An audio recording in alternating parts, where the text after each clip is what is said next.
So for those of you who don't know Katie, she is the owner and nurse educator at Fresh RN. Katie, we have known each other for many years now, going back to when Nurse Grid was just a start and when you were beginning sort of your entrepreneur career.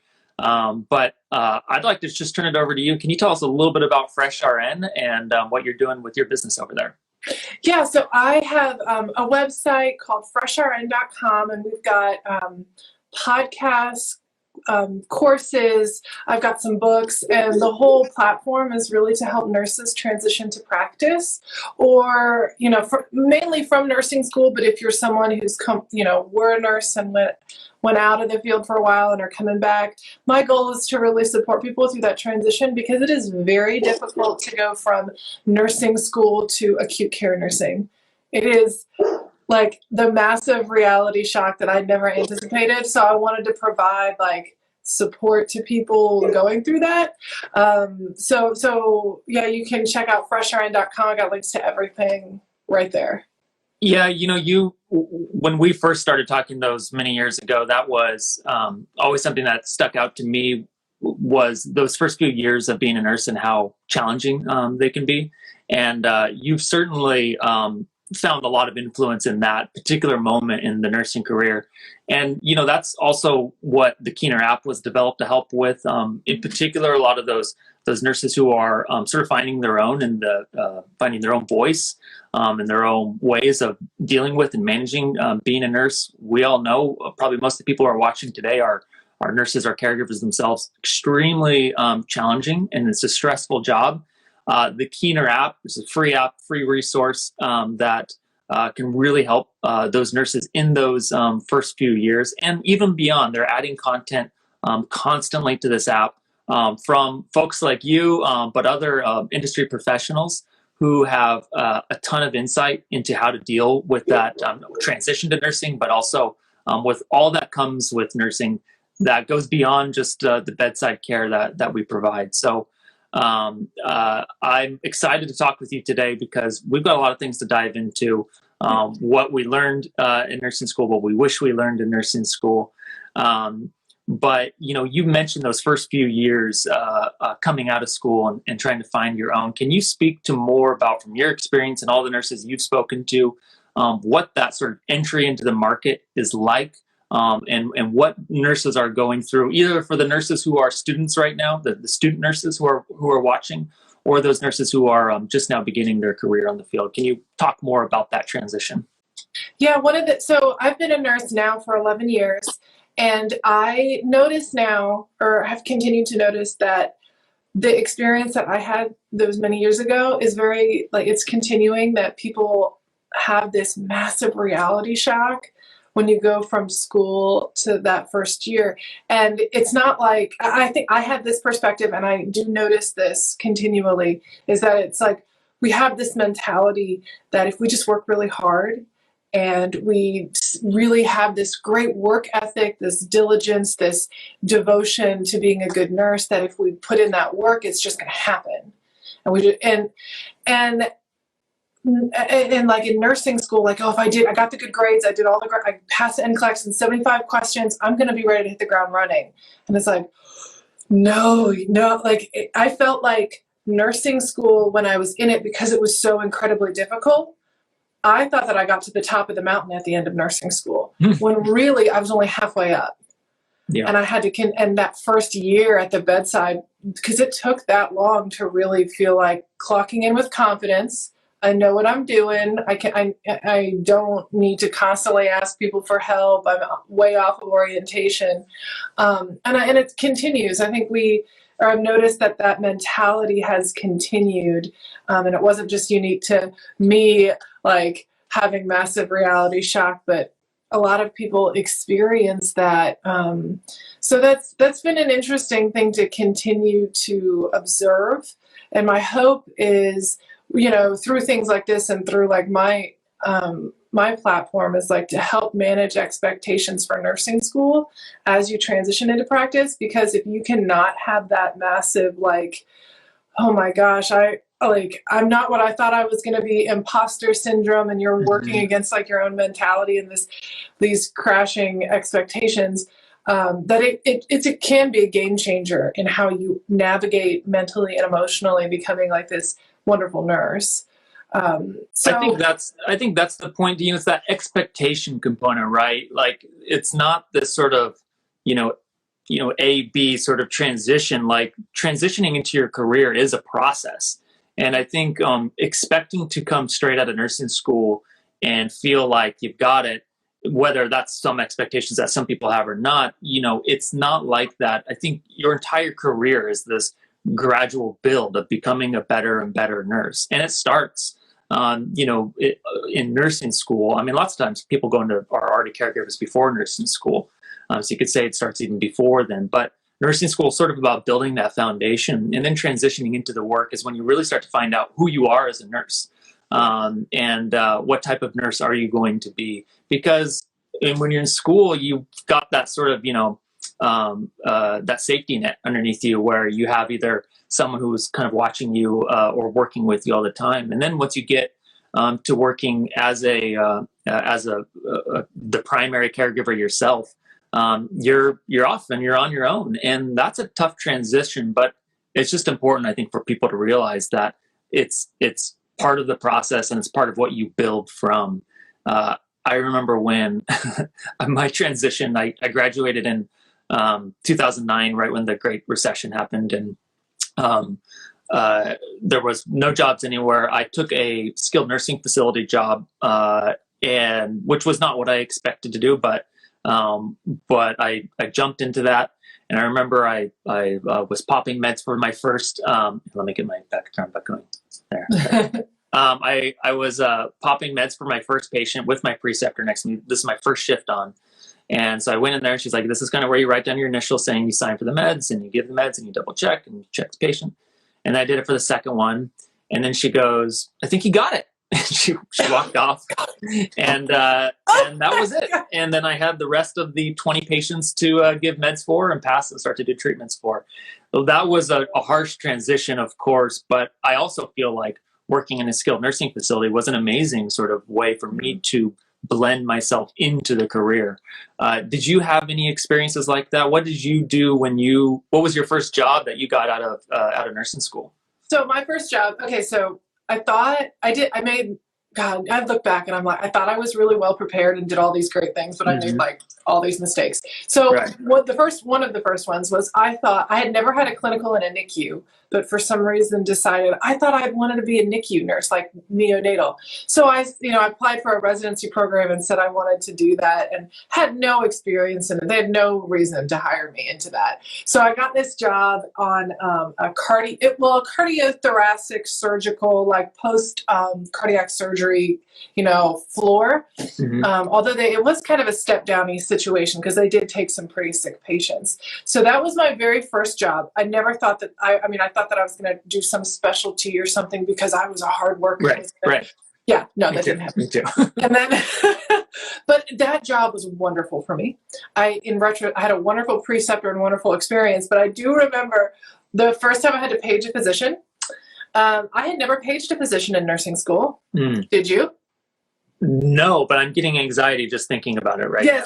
Well, and before I tell, I thought that everybody had, and I was just this person who had this lapse in experience. Everybody else must have done this. And then I did a Twitter poll once that was like, hey, nurses, when you were in nursing school, did you ever page a physician? I got 800 responses. And it was 99% of people had never paged a physician in nursing school. So it made me feel a little bit better. Yeah. Even though I think that we should be paging physicians in nursing school. But anyways, we had to clarify about some basic order like colace, or I don't know, something that really was not a big deal. But I needed to call the physician. So I didn't know how paging worked. I know we do a lot of text pages now, but putting in the phone number, the beep happens, right? And then you put in your own phone number. That was totally new to me. I put in the phone. Okay, so here's his pager number. I'm like, okay. So I put in the pager number. It starts to beep, and I'm like, I don't know what to do. Did you just hang up? I just hung up. And then she goes, okay, so you've never done this before. Yeah, that became clear. Yeah. Yeah, I've never done this. So she was like, okay, you need to put in our number. And I was like, oh, okay. So I did. And then it beeps. And then I'm like, I don't know our number. This is day 3. Don't know our number. So she quickly told it to me. I mistyped it. It's fine. I did get it on the 3rd try. He was not very happy with me. Was it night shift? Were you working night shift? No, it was days. Yeah, I was on a little days section before I started night, so that was fun. We are getting there's people who are writing in are saying they did the same exact thing, and I think this gets overlooked a lot in nursing school. You focus so much on the clinical aspect of things, right? Like the science, the anatomy of the body, the skills, things like that. Yes. And then you get in and you realize, how do I put someone on hold? How do I answer the phone? I know how to transfer a phone call. What's low census? I didn't even know what low census was when I got out of nursing school. And I almost feel embarrassed to say that out loud, because I'm sure there's a lot of nursing students who are like, you didn't know what low census was? But there are so many terms and technology and things that when you arrive, it's sort of like when you float to a new floor. Yeah. You're like, everything's different here. I have to learn where things are and provide good care. And as a new nurse, you're so focused and worried about, I don't want to make a mistake. I want to make sure my patient's healthy and safe. But and then you're trying to also figure out how to manage X amount of patients at one time. Okay, good. Someone else didn't know what census was when they graduated. Okay. But throughput was one I did not understand. Right. Throughput's one too. What is that word? I'll go to the freezer right now, and my wife will tell me to find a bag of something, and I just stare and I can't find it anywhere. And the med room was this anxiety thing for me, or the supply room, where I was like, okay, where are, whatever the flushes? Mm-hmm. I need to find the flushes, and you're in such a hurry, and all of those things start to compound. And as a new nurse, when you're still learning how to be a caregiver and provide safe and effective patient care, just learning how to answer the phone, page someone, find something in the med room can be really challenging. What sort of tips would you give to someone who's coming out of nursing school, knowing that you can't really train that stuff? You can only prepare to have to learn on the fly. That's a great question. So my thing, and I go over this in my courses at the beginning of all of them because they're geared towards newer nurses and people who are just starting out. I think that the way to maintain a good morale when you have to learn so many little things like that is to manage your expectations and really count your tiny wins. What I like to tell people, okay, you know what? If you figured out how to not drop a call, darn it, that's a win. I know we have this mentality, when people, learn these very basic things, oh, great, I should have already known that. And then anytime you do something well, you're kind of knocking yourself down. But if you can kind of flip that and be like, hey, I found out where the ABD pads were, and someone asked for them, and I walked directly to where the ABD pads are, and I got some tape just in case, and they needed the tape too. Write those little baby wins down. And celebrate. You don't need to go make a Facebook status or a let me selfie this real quick. Yeah. But write it down, and then in a few weeks, look at your tiny wins then compared to now, and that stuff really compounds. And I want people to focus not on, did I do perfect this shift? Did I get everything right? Because you're not going to do that. So if that's your measuring tape of or measuring stick of minimum expectations of, did I do everything perfect or not, pass, fail, kind of like school can be, you're going to have this terrible morale. So I encourage people to focus on improvement with every single shift, even if it's a 1% improvement. There's compound interest that occurs when you do that, even if it's 1%, as opposed to, okay, I didn't do everything perfectly, so I'm a failure and I'm never going to get this.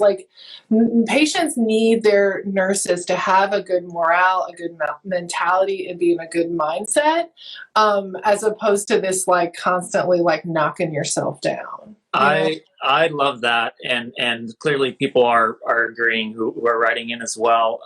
What you said about sort of celebrating those small wins, or at least acknowledging them to yourselves, is important. I remember I was probably 4 years into my bedside career when I still felt I still viewed myself as a new grad nurse or as a new nurse, right? Yeah. In the eyes of other people that I was projecting myself into. Um, and then I remember looking around at one point and realizing I'm actually a more senior nurse here right now, because sometimes floors get packed with a lot of younger nurses, and that could be actually a great thing. But for me, it took me a second to realize people kept coming to me with questions, and I was like, I actually know the answers to all these questions. Much different than nursing school, but that was because I had that 4 years of experience, of those wins, of those micro learning moments that were building and building and building. Mm-hmm. And it just took, all of a sudden it just snapped and it hit. And I was like, I can do this. I'm actually experienced. I'm seasoned, and I know a lot more than maybe I do. And I think student nurses probably don't realize when they're coming into the market, how much into the profession, how much they actually already know. Like, schools can do a great job of educating you. You can rely sometimes on those instincts and not second guess yourself too much. And just know that every shift you're building on top of that, and you're growing and maturing as a nurse. And before you know it, you're going to be a senior nurse on the floor. Yeah, I think, one of the things too is when you enter the profession and it's your first job, you can have that low morale and like, I don't have anything to offer because so many people, there's so much I don't know and I have so much to learn. But hold up, you got a nursing license, and if you are someone who's coachable, teachable, accountable, reliable, you are an asset. You bring something to the table. They can teach you the skills. They have the budget to do that. Like, they need people who have that unencumbered nursing license, who are going to be willing to, work hard, show up on time, be honest with what they don't know, and have a commitment to doing a good job. So that's also one of my things I talk about, is like, you bring something to the table. I know you feel like I don't know anything, but even like, we can fill those gaps in, but I can't teach somebody how to show up on time. Mm-hmm. I can't teach somebody how to actually be coachable when I tell you, hey, that's actually not how we hang IV fluids. We got to do it this way, and not get defensive, but rather, oh, okay, tell me more. Like, that's that stuff that you can bring to the table that's highly valuable. So I think it's important, because while we do see people come in that are a little cocky and a little too confident, most of the time people come in so intimidated and like they're like morale's up on the floor. They feel like they know nothing. Like, oh, please teach me because I don't know anything. It's like, no, you do know things. Yeah. You absolutely do.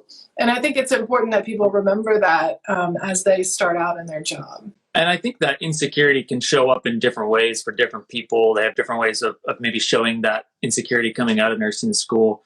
We talk so much about how important the nursing community is, and for the senior nurses, the more senior nurses who are watching right now, and the ones that are on our floor, how important they are for the development of younger nurses. And we've all been there. We all know what it feels like. But talking about things that maybe I wish I would have been taught in nursing school is, how can I present myself or how can I receive feedback and make myself open to feedback in a way that will be best received by the more senior nurses, because that is something that happens in nursing school, right? You're a student, you're in a constantly learning environment, and then you transition to the floor where you're having to learn and do by yourself at the same time. Mm-hmm. What sort of tips and suggestions would you have for someone who is a newer nurse to be a better receiver of information from the more senior nurses?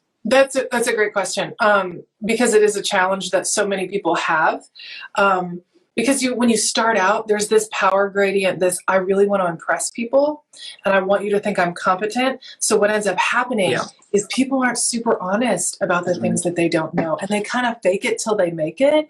And that's dangerous. Don't be doing that. Like, speaking as someone who's precepted, it's like, I just want someone to be honest with me about what they don't know, what doesn't make sense. But when someone is giving you feedback, as a new nurse, you're going to get a lot, because you're not going to do a lot of things right. You're going to need to be coached and So my biggest tip is to keep it objective. This is not a personal thing. It's not a personal attack on, oh my God, I can't believe you didn't know that. No, it's what's more important is you doing it right, not being right. So let's make it objective. It's just, this is what the policy says. We got to do it. And we're going to do it this way. Hey, I noticed that, you're not doing blank. I don't know. There's a specific way you really should frame feedback if you're giving feedback, but when you're receiving it, definitely making sure that you a lot of us may react and have this like, oh my God, I feel terrible, or I'm mad at this person for telling me I didn't do this right. Pull back from that reaction, take a deep breath. And choose your response instead of a knee-jerk reaction, and make it objective and listen to what they're saying. And a lot of times preceptors say things in a great way, but sometimes it's in an ugly package, but it might still be the truth. Yeah. So it's important to kind of think about what they're saying, like content-wise. Is this genuinely something that I need to change? And most of the time it is, as a new nurse, because we just get corrected so much. And I remember that being hard on my morale. I just wanted to get through a shift where I wasn't constantly corrected. So it's back to those tiny wins when you do get things right. And I do like to compare this, though, because I played basketball in college, and I've played basketball for a very long time. And when I learned how to become a nurse, it kind of reminded me of that learning curve with basketball. I had this unrealistic expectation coming into nursing that I was just going to be like LeBron James right away, because I was going to do all the work, and I was going to go in the gym early, and I was going to do blah, blah, blah. But that's not realistic. Nursing school is kind of like learning about basketball in a classroom for 4 years and only getting to shoot around a little bit and maybe scrimmage with a couple people. And then nursing, being on an acute care hospital, is like hopping in a college game. Like, there's just so much you have to learn. So I want you to think about your preceptor, like when you're learning those skills like IV starts and drop and dob Hoff tubes and time management, all that kind of stuff. It's almost like you've got your coach who's correcting your form, who's saying, hey, get down on defense. Hey, do this and do that. And it's not personal. I'm trying to develop you into the best player, the best nurse that you can be. And I think that if you can reframe it like that and not like oh, I should know this and I'm getting corrected and this means they don't think I'm good. Like, we expect all the new nurses to really not know what they're doing, and it's not abnormal for there to be a ton of instruction and a ton of correction and a ton of feedback. And it's almost comforting as a preceptor to see that acknowledgement in a new nurse, that they acknowledge that they don't know everything and they're hungry to learn and want to learn from you and others. Like, that gives me comfort knowing that, okay, this person's in the right mindset, right?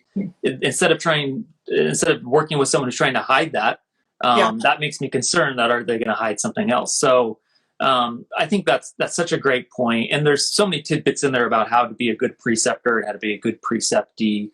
I think nursing school starts to get into some of that, right? By being a nursing student in clinicals and stuff, you get a taste of that.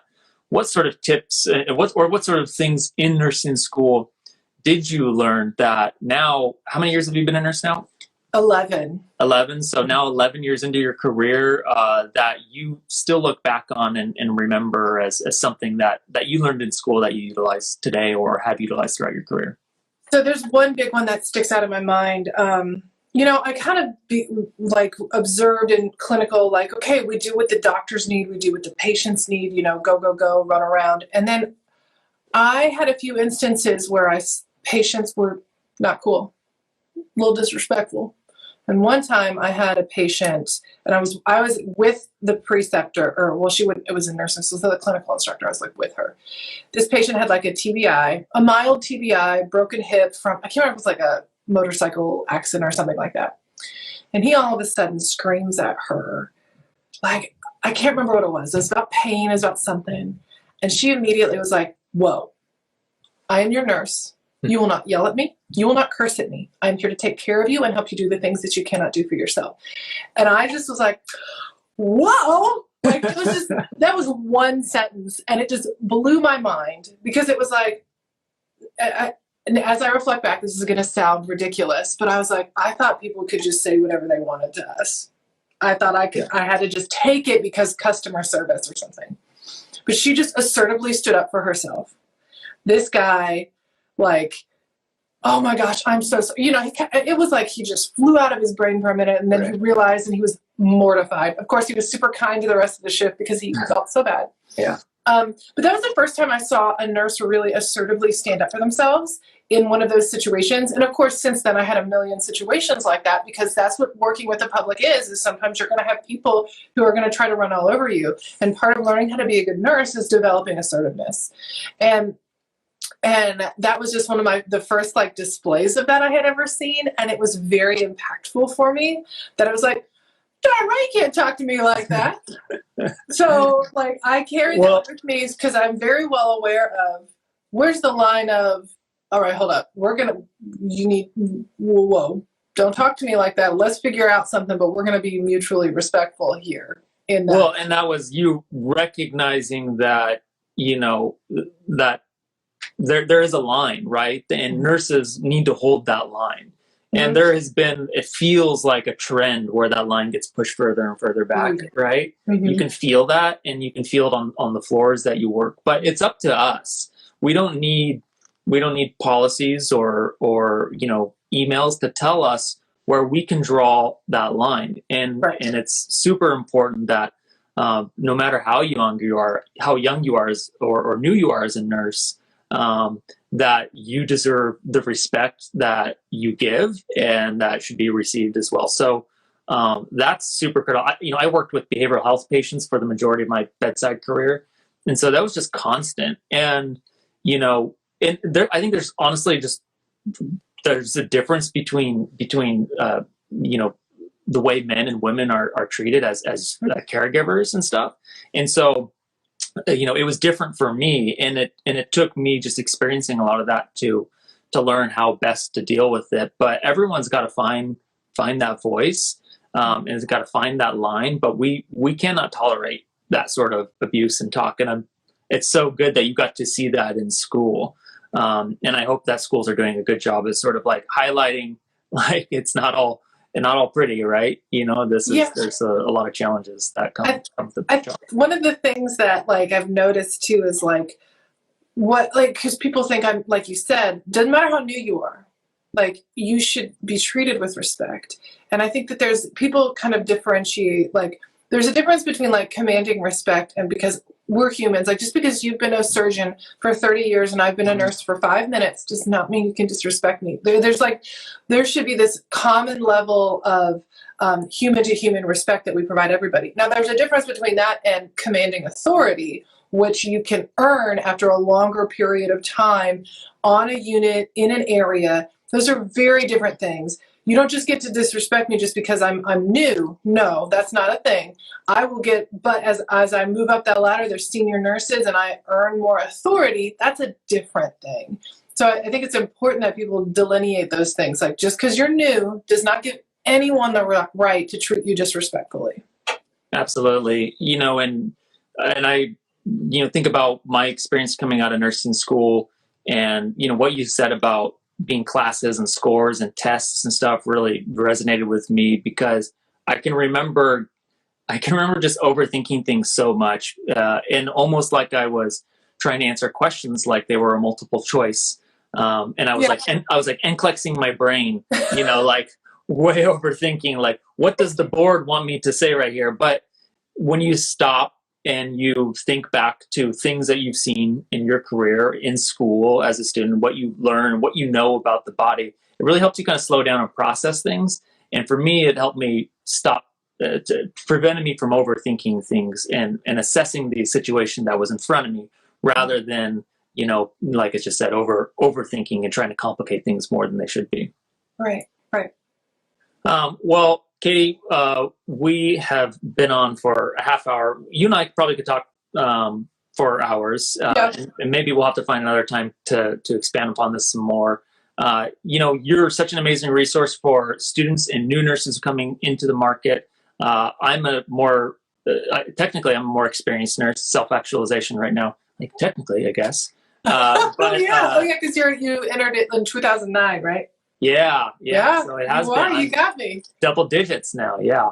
But I follow you and read so much of what you write and find you incredibly helpful, even with more experience. But I know for a fact that new nurses need to check you out, check out Fresh RN.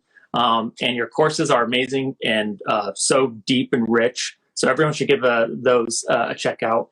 And people should also take a look at the Keener mobile app, which is free wherever you get your wherever you download your mobile apps. Tons of really amazing content in there, and a lot of self-help content to help you transition into the career of nursing and take what you've learned in nursing school or what you didn't learn in nursing school and what you weren't prepared for, and help you deal with those first few years, which are so important and foundational for where you go in your career. Katie, thank you so much for taking some time, and let's chat again. Sounds great. Have a wonderful day. Thanks, you too. Bye. Bye.